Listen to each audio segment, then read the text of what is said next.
네, 안녕하세요. 시청자 여러분. 홍라이언의 뉴스 플러스 뉴스 외전 시간입니다. 오늘도 어김없이 찾아온 뉴스 플러스 뉴스 외전. 뉴스 플러스가 끝나자마자 이렇게 바로 찾아왔어요. 우리 기자들도 거기서 만들다가 바로 이렇게 뛰어왔습니다. 자, 오늘 월요일에 어떤 기자분이 출연하셨을까 많이 궁금하셨죠. 과연 기대 이상인 기자일지 한번 소개를 해볼까요? 정치경제부의 문성필 기자 모셨습니다. 안녕하세요. 네, 안녕하세요. 굉장히 표정은 피곤해 있다. 네. 라는 의견을 일단 전달을 드리고. 어떻게, 근데 들어보니까 뉴스 플러스 뉴스 외전 많이 나오시면서. 네. 뭐 이렇게 미래를 예측하는 어떤 무당 기자다. 뭐 이런 평이 있던데, 그거 왜 나온 거예요? 그게 이제 아무래도 제가 네. 이제 나와서 미래에 어떻게 될까요? 영향은 어떻게 될까요? 라는 그런 예상하고 예측하는 이야기들을 많이 하다 보니까 미래에서 온 땡땡땡 아니냐. 라는 얘기 많이 하셔서 그런 거 같습니다. 아무래도 이제 맡고 있는 분야가 좀 사람들의 어떤 궁금증, 그러니까 내 대출은 어떻게 될까요? 나는 대출 더 받을 수 있을까? 이런 거 많이 물어보셨나 보네요. 네, 맞아요. 그런 얘기도 많이 오늘도 이제 준비한 게 약간 그런 소식이죠? 네. 오늘은 어떤 준비를 하셨습니까?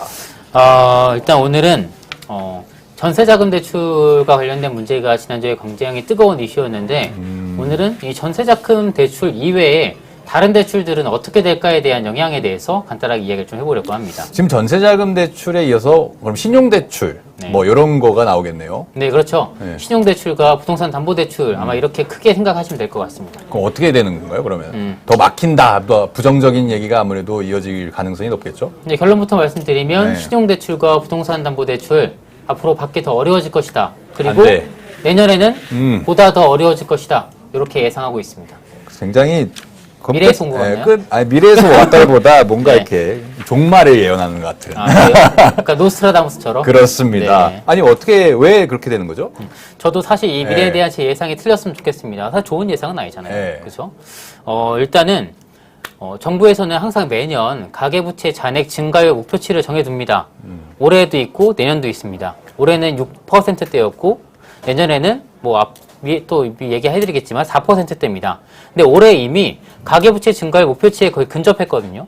그럼 이 목표율을 맞추기 위해서 은행들은 대출을 줄일 수밖에 없어요. 그러니까 은행이 가지고 있는 잔고의 비율을 줄인다 이 말인가요? 더 높게 책정한다 이 말인가요? 아니죠. 은행들이 이제 할 수 있는 대출의 양을 네. 줄일 수밖에 없다. 왜냐하면 이미 은행들은 올해 계획했던 가계부채 그 대출을 얼마만큼 실행을 하겠다라고 올해 목표치가 있었습니다. 네네. 근데 그 목표치를 이미 거의 다 채운 거예요. 그럼 이 목표치를 넘으면 안 되기 때문에 사실 신규로 더 받을 수 있는 양이 굉장히 줄어드는 거죠. 그렇군요. 그렇게 되면은 결국에는 집을 사려고 하는 사람들이나 뭐 당장 내가 급전이 필요하다 하시는 네. 분들에게는 더 안 좋은 소식일 수밖에 없겠네요. 그렇죠. 아무래도. 금전적인 거를 어디서 땡겨야 할까요? 그럼 이제 네. 이게 조금 네. 이제 정부에서는 이런 시각입니다. 그러니까 전세자금 대출 같은 경우는 실질적으로 서민들이 많이 이용을 하는 실수요자 중심의 대출이기 때문에 이런 부분에 대해서 사실 지난주에 열어줬거든요.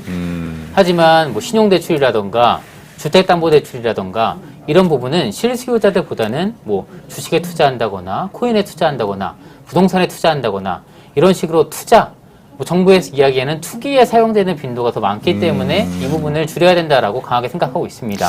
근데 그런 것들이 참 물론 정부의 생각은 뭔지 알겠지만은 네. 이 비트코인 또 오르고 있잖아요. 네. 그러니까 어쨌든 우리 뭐 젊은 세대를 포함해서 여러 가지 세대들이 투자를 하는 게 네. 어쨌든 현실에서 투자할 대안이 따로 없으니까 뭐 네. 주식도 하고 뭐 이게 불법은 아니니까 네. 그런 걸 하는 건데 이걸 또 투기라고 보고 이렇게 또 잔고를 옥죄는 것은 조금 어떻게 바라봐야 할지 모르겠네요. 근데 이렇게 또 바라볼 수도 있어요. 그러니까 이제 금리 인상이 예고되어 있고 또 이제 가계부채 증가세가 워낙 많다 보니까 금리가 인상되면 결국은 이자 부담이 늘어나게 되고 그렇게 되면 나중에 그 이자 부담을 견디지 못해서 파산하는 경우가 나타날 수도 있잖아요.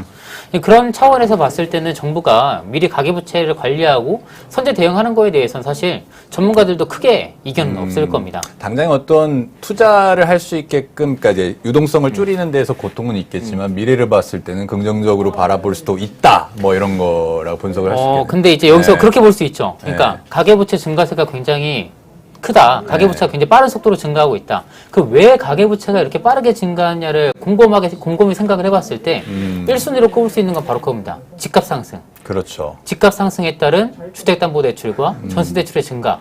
이에 따라서 가계부채가 굉장히 빠르게 증가하고 있다는 게 전문가 정부도 인식하고 있는 부분이거든요. 그러면 집값은 왜 이렇게 많이 올랐을까에 대한 그 원인을 찾는다면 그 원인은 여러 군데에서 찾을 수가 있는데 이게 과연 돈을 빌려서 대출을 받는 사람들에게만 이 고통을 분담시키는 게 맞는 것이냐 이런 이야기는 할 수 있죠. 그러니까 이제 정부의 생각에서 이제 근본적인 원인이라고 따질 수 있는 건 어쨌든 부동산 가격의 상승, 네. 이거에 따른 가계부채 부담의 증가 네. 이렇게 볼 수 있는데 부동산 가격 상승은 잡지 못한 상태에서 그 중간만 잡는다는 거 아니에요 지금? 그러니까 이게 가계부채 전문가들이 이렇게 네. 얘기합니다. 그러니까 가계부채를 잡기 위해서 가계부채를 관리하기 위해서 대출 규제하는 것 뭐 이해할 수 있다. 다만 가계부채 관리의 방법이 과연 대출 규제밖에 없는 것이냐 이렇게 생각할 수도 있잖아요. 그렇죠. 여러 가지 방법이 네. 있습니다. 뭐 예를 들어서 양도세 완화를 통해서 어떤 집들을 매각할 수 있는 기회를 풀어줘서 부채를 줄일 수 있는 뭐 그런 방법도 있을 것이고요.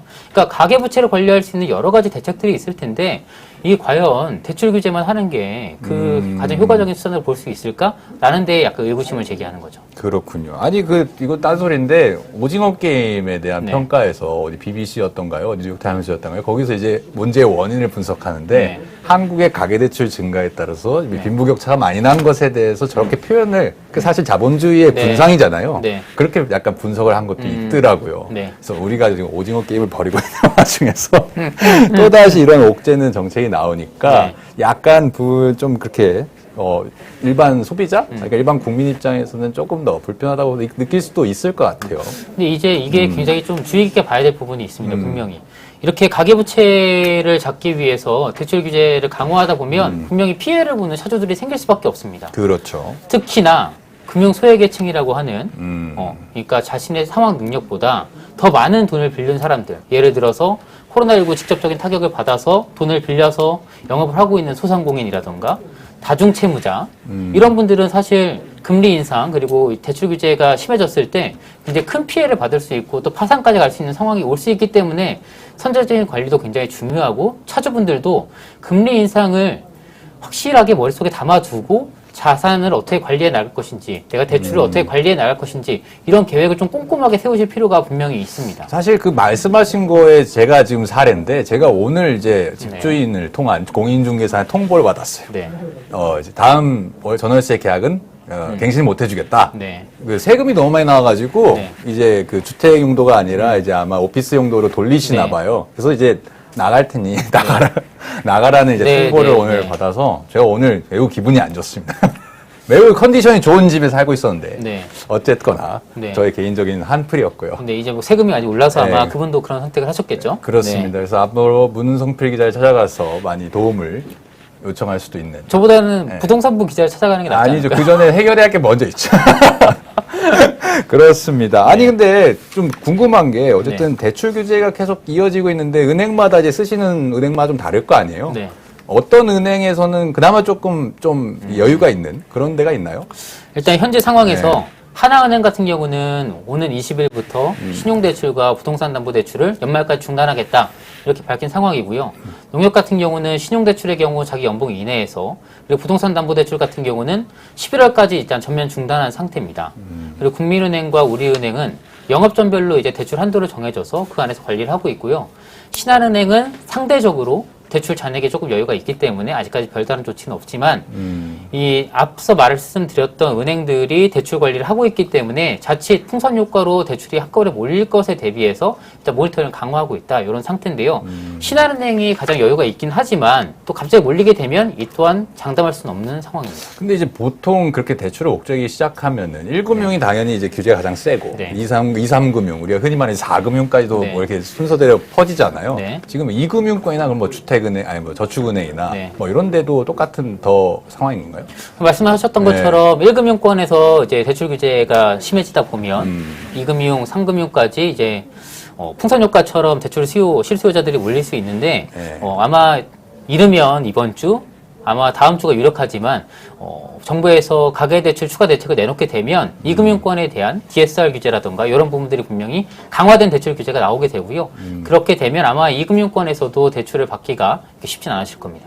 아 그렇게 되면 이제 점점 뭐 대안이 뭐 저는 항상 이제 대출 얘기하다 보면 네. 결국에는 나는 이제 말씀하신 것처럼 내가 세워놓은 어떤 플랜에서 네. 나의 가계의 어떤 플랜에서 이제 대출이 좀 쪄일 것으로 예상이 되니까 좀 대비만 해야겠다 뭐 이런 생각은 드는데 네.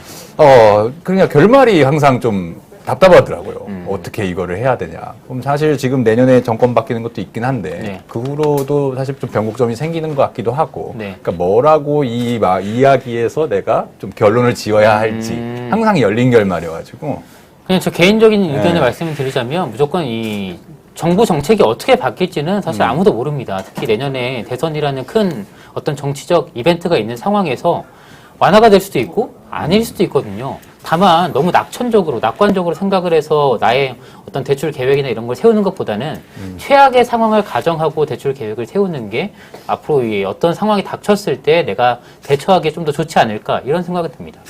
그럼 개인들로서는 어쨌든 자기의 플랜에 맞춰서 네. 최대한을 좀 보수적으로. 보수적으로 판단을 해야 하는 상황이다. 네. 이렇게 볼 수밖에 없겠군요. 네.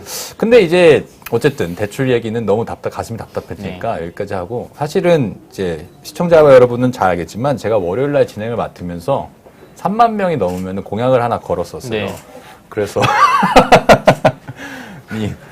이근영 앵커가 네. 나왔으면 좋겠다 이런 얘기를 했는데 마침 제 앞에 있는데 네. 한번 나와서 인사 한번 해주실래요?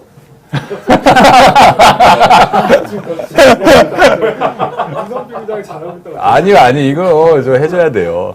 네. 한번 나와주세요. 문성필 기자 옆에 나오셔서. 와서 인사 한번 네, 하시죠. 인사 한번. 네, 제가 이렇게 해서 빼드릴게요. 대출 규제 얘기하다가 너무 가슴이 답답해서 이근영 앵커의 얼굴을 봐야겠다. 네. 나오셨네요. 정말 참 예. 피곤하게 하네요, 우리. 아니, 항상 이제 뉴스 플러스를 하면은 이제 기자들이 다 공감하겠지만 우리 이근영 앵커가 이 돌발 질문도 많이 하시고 네. 질문을 많이 하시는데 또 여기 입장에서 제가 질문을 하게 되는 예, 당해봐라 예. 이건가요? 뭐 당해봐라는 사실 지금 뭐라고 물어봐야 할지 잘 모르겠는데 어쨌든 3만 명이 넘었고 뭐 계속 뉴스 플러스 구독자 늘어나고 있으니까 여기에 대해서 시청자 여러분께 한 말씀 하고 싶은 거 있으면 예. 아직도 뭐 예. 갈 길이 멉니다. 굉장히 좀 갈증도 많이 나고 예. 우리 Thirsty. 기자들이 굉장히 예. 열심히 뛰고 있다는 거를 네. 시청자분들께서 좀 알아주셨으면 좋겠어요. 예. 그래서 보기보다 더 열심히 다들 뛰고 있는데 그 이상의 어떤 결과물들을 지금보다 더 보여줄 수 있을 거라고 예. 저도 생각을 하고 예. 열심히 서포트를 하도록 하겠습니다. 아, 우리 시청자분들도 예. 더 많이 좀 기대해 주시고 끝까지 예. 구독 취소 안 하셨으면 좋겠어요. 굉장히 근엄하게 역시 이름처럼 역시 근엄한. 엄근진. 예, 은영 선배 앉은 키가 굉장히 크네요. 그래서 예, 화면 밖으로 올라가고 있어가지고 예. 그렇군요. 알겠습니다. 자 이제 나가시죠. 나갈까요? 고생하셨습니다. 고생했습니다. 고생하셨습니다. 근데 나가기 전에 한 가지만 궁금한 게 예, 말씀하세요. 우리 문 기자가 오늘 예. 취재한 게 이제 대출 규제에 대한 네. 얘기를 이제 했으니까 설마 또 이제 근데 이 대출 규제를 하게 예. 되면은 시장에는 그럼 어떻게 영향을 미치나? 어쨌거나 부동산 시장을 잡겠다고 지금 하는 건데 그렇군요. 그럼 시장에 결과적으로 영향을 미칩니까 안 미칩니까? 부동산 시장에 영향이 예상된다라는 전문가 의견들이 분명히 있습니다. 특히 이제 내년 3월 그 대통령 선거를 앞두고 네. 뭐 실제로 이 대출 규제의 영향을 받아서 매물들이 쏟아질 수도 있다라는 얘기사항들이 나오고 있긴 하거든요. 실제로 그렇게 될지는 모르겠지만 분명히 부동산 시장에 미치는 영향이 있을 수 있다라는 점은 알고 가시면 좋을 것 같습니다. 네, 이만 예. 나가보겠습니다. 다 이제 충족하셨나요? 예. 여기까지 나오셔서 훈수를 두고 하시는. 자, 여러분, 문 기자는 이제 할 말을 사실 정말 쥐어짜내가지고 네. 다 한 것 같은데 그러니까요. 이 타임에서 지금 보내드리는 것으로 네.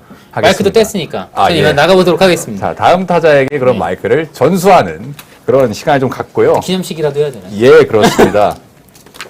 자, 다음 타자. 네. 사실, 이근영 앵커한테 정말 기자 후배들이나 선후배들한테 정말 존경받는, 기자고 앵커입니다. 그래서 여러분 뉴스 플러스 많이 근영 선배의 얼굴 보시고, 스트레스 받으시겠지만 사랑 많이 해주시길 바라겠고요.